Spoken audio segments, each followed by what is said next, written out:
We're here in the office of County Executive Rob Astorino. Thank you, Rob, Thanks, for John. coming on the show again. It's been over a thanks. year and a half. I looked. know, it's crazy. You came up to Peekskill, as you do on a regular basis, and we were able to have a little sit-down down by the river, if you remember. Yes, I do. But it's time now to catch up a little bit with some of the things that have been going on. You've been working hard. We came in together as we spoke before. That's right. I had to run already. You don't have to run again yet. You have a little bit longer time, but which is nice. But we have been able to do quite a bit in a short amount of time, 2+ years, only a couple months into 2012, and a budget of a negative budget 2 years ago, and this year 0%. Mm-hmm. How do you feel about the budget process and what we've been able to do and what you've been able to do? Well, first of all, I think next time we do the show, it shouldn't be in here. We should be at Rubens or the Quiet Man or someplace real fun. That's right, the Quiet Man. You know, I think, you know, look, certainly you've been a big part of it, and I could not have accomplished anything without your help. So, and I say that in all honesty. Thank you for your support. And you know, we have the same kind of vision in where we think this county should go. Part of it is because philosophically we believe in that.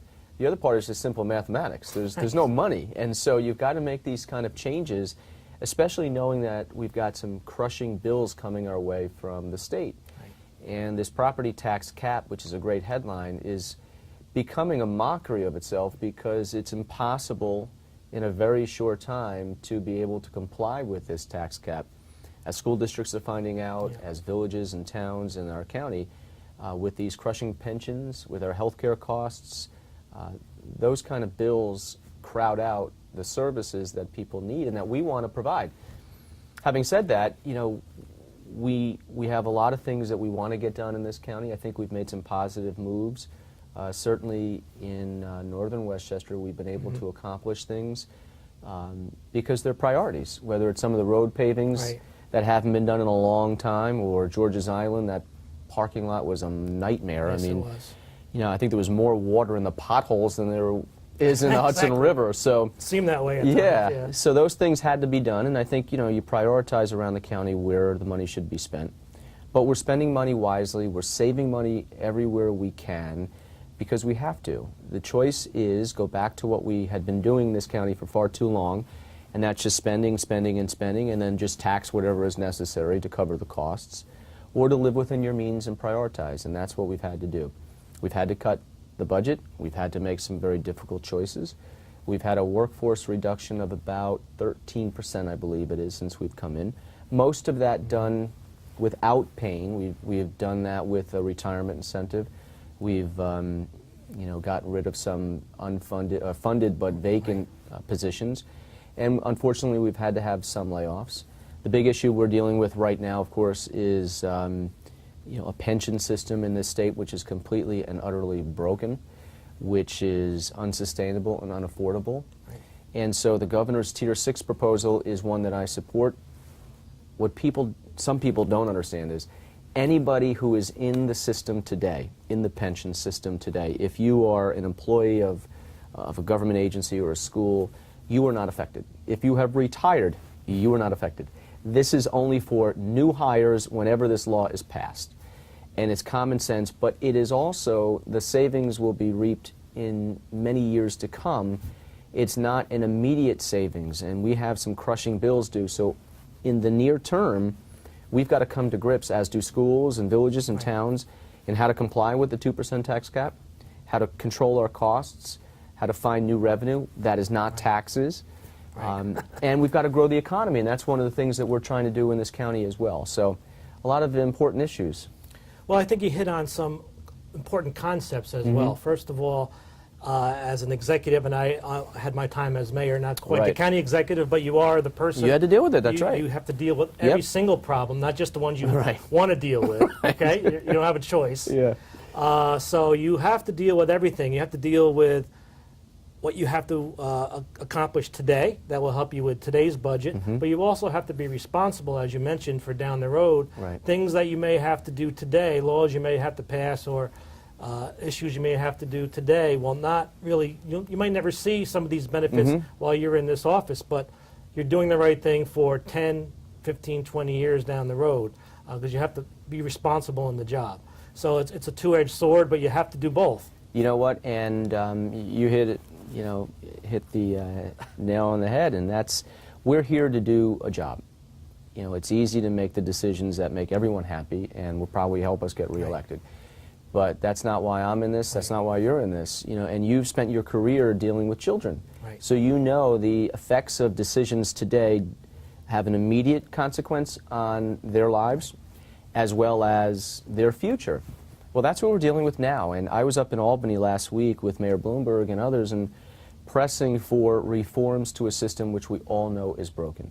It's taken the public a while, but we've been able to educate in the last several years, and I think the public is now up to speed in knowing that in order for us to be competitive in New York, in order for my kids who are 8, 7, and 2, kids you teach, your kids, everybody, to have any potential future in this state, to live here, to raise their own families, the decisions we make today are going to affect them. Exactly. So we could either pretend it doesn't exist, take the easy way out, which has been done in the past, that's why we're here today in this kind of mess, or we can say this is what we've got to do, let's do it, and you know what? If we don't get elected because of it, well, that's the consequences. You can sleep at night, and I'll you know sleep you at did the night, right thing. and knowing 20 years from now when I'm in a rocking chair, hopefully I won't be in a rocking chair in just You got 20 a long years. way to go I on hope that. so. But whenever that is, and I see my kids become adults and have a family, that I can say, you know what, I was part of a generation of leaders that looked towards tomorrow and not today. And I think that's really important. Well, I can see it in real time because I am now teaching students who are children of former students. Yeah, right, so, right. I feel how the down the road is. I'm living it right That's now. it. But the other thing is when it comes to these issues that are down the road, you're living in a time when if somebody did what you're doing now 10 years ago, our lives would be a lot easier today. We'd have problems, but Yeah, of they'd course. be different. Right. And they'd be more manageable. The spending that has gone Mm-hmm. beyond, you know, it's easy to say we'll borrow the money today, we'll give this group this money today, we'll bond that today. Somebody has to pay down the road, and obviously we're paying now for some of the past. Well, you know, there's one narrative, and that's it's free. It's, you Yeah. know, if it's free, it means somebody else is paying, but somebody's paying for it. Exactly. And, you know, this mentality that has crept in through the years and is so pervasive today that I want, me, that too has consequences. And we've got to look at the greater picture. And my job and your job as mayor and as a legislator is to look at the big picture. We know, it's empirical data, we know the math problems, we know the bills coming in. It's not like, whoa, how'd that happen? So it would be irresponsible for us to not start hitting these problems head on now. And that's why when we had these budget issues, you know, it would be nice to present a budget which funds Everybody gets everyone at everything they want, 100% and everyone gets what they want. That'd be great. Yeah, that's Candyland. But that's not reality. And so we've got to make adjustments. Some of them, again, are not always popular, but it's the right thing to do. And I appreciate what you've done to help us in northern Westchester with the infrastructure. You know, county-owned infrastructure has gone neglected in many areas. You've talked about flooding. We don't really have the flooding issues up by us, but I know other places in the county do. You have to look at the whole county. We mentioned the parks that were done, Blue Mountain and George's Island. We've talked about the county-owned roads up there. Main Street is in the pipeline to be done. It hasn't been done in many, many years. North Division Street, we're working on other areas as well to be done. So you're looking at what needs to be done to help the people and the infrastructure that you're responsible for. At the same time, you don't want to hurt people who need help, and you found a way to offer that help, but there has to be a ceiling, and you found it, and I think most people agree with that. So. Well, there's limits to everything we can do, but even in these difficult times, it doesn't mean we have to pull back everywhere. It doesn't mean that we don't have responsibilities. And you know, you mentioned some of the things that we've been able to do in northern Westchester. It's because of you pushing them. I'm seriously. I mean, you know, obviously, sometimes you got to be a squeaky wheel, but you also bring the issues to us, and in a rational way that we can say, you made your case. Makes sense. Yeah. And the ash pit is a big thing in Cortland. That was before both of our times. But, it is a big issue, and Supervisor Puglisi has been working hard at that for over a decade to get that closed. And finally, by the end of this year, it'll be completely capped, And so And it'll have wildflowers Yeah. growing on it. We're going to plant wildflowers to make it look a it's a little nicer. massive area. I was very impressed It is when I big, went yeah. there. I didn't realize how big it Yeah. was until I actually visited there. So great job on the environmental side as well. Another big issue in the county that we both inherited is the housing settlement. Yeah. It seems like a never-ending back and forth. Oh, it'll end. It's going to end when we build 750 units. And you know what? We are well on our way. Yeah. We have 72% of the 750 units are in the pipeline now. Some are already built. Some already have tenants in parts of the county. Right. We have about 200 of the units that have been approved by the monitor. We have financing. We've met all of the benchmarks and way surpassed them so far in over 2 years of this 7-year settlement. But we've got to watch the dollars that we spend on that, because, you know, the money that we put towards this housing settlement to build the 750 units, that money's got to come from somewhere. And obviously you have tax dollars. You have money that in the past had been put into affordable housing projects. Yes. And housing in Peekskill and People have done other their parts fair of share Westchester. before the settlement. That's right. So, I mean, we can get into that whole thing, but I Yep. think we'd be here all day talking about that. But it really The point is, whether you like it or not, we have it. Right. we have the settlement and we are complying with it, and I think we are far surpassing what anyone assumed we could get done in this short period of time. And that's because we're working cooperatively with every community. And in my opinion, some people are not on board with the fact that we're getting there so soon, because they expected this to be a lot longer. Didn't drawn fit the out. narrative that they had written out. It did not. Yeah. So we're feeling a little bit of that because the bar is now being raised, it's being changed, Right. it's Yeah. being, new issues are coming in that were never part of it, so Right. we're dealing with all of those, and you're dealing with all of those in an honest, open way, which I think people appreciate. You came out with the update recently on how far along we've come. And I think it really goes to show your leadership and the county's cooperation and focus on getting this done. It's a federal stipulation. We have to do it, and we're doing it the right way. And you know, that's I think people should understand the facts as they are, not as some of them are telling them, and to get updated information. And by the way, if people qualify for some of this housing, you should go through the county website, westchestergov.com, and find out about the settlement and the opportunities that are there. and we'll keep bringing the information as it comes. Another big issue that I guess not really big with Northern Westchester, but in general we have to all think about it. That's the Tappan Zee Bridge, Yeah. which is a big, big deal, obviously. And you've been just in Albany recently on that. So what's the update on the Tappan Zee Bridge? Well, the bridge is getting fast-tracked, which is good news. I think the governor gets a lot of credit for moving this off the dime after a decade of studies.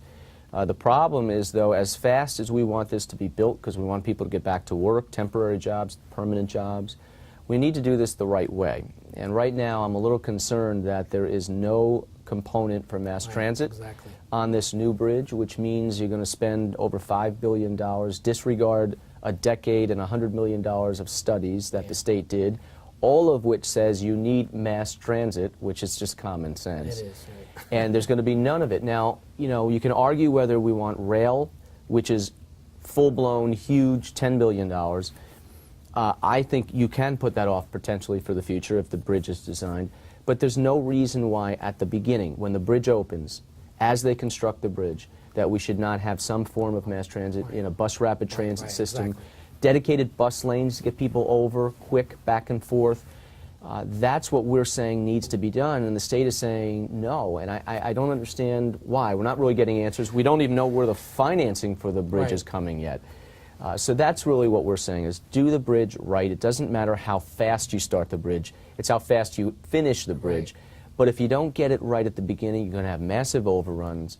And you know, that rocking chair I was talking about 20 years from now, we're also going to be sitting back saying, what did they do? They spent all this money and we've got the same problems? It doesn't make sense to me either.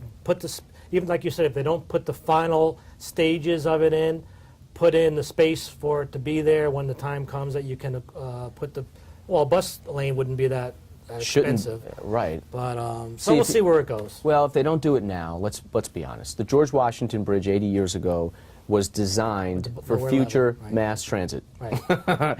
Where is it? No. The same thing is going to happen at the Tappan Zee Bridge. If they do not design it and do it now, it's never going to get done. Hopefully that will take place. But again, I want to thank you for everything you've done for Northern Westchester. You've come up when we opened up the Quiet Man. We had the ribbon Yeah, cutting that was there. fun. You had a good time there, I hope. And I poured a Reverend bad, Lacey, it was a bad pour, my first Oh. one. It was a bad pour. Going back for a second one. That's all right. Come anytime. I'm sure they'll have you back. It'll be a 1-year anniversary this summer. Yeah. Maybe we'll get you back up there for one of the events we have, the Italian Feast. Yeah, that was fun. In Verplank is also, or we have an Italian festival now in Peekskill. Yep. We have so much going on up there, and you know the area since you Yes. spent some time there as a youngster. Holy Spirit, when they opened up, Yeah, exactly. rededicated the church and had Cardinal Dolan come over to, well, he he was was a cardinal Archbishop then, Yes. to bless it, and Reverend Lacey's church I've Yes. been to, which you were with me Right. that day. So yeah, it's spent a lot nice of to go time with back to us. my roots. Yeah. And it's great. You're a hands-on county executive, and we appreciate it. Thanks, Thanks for John. the time. Thank you.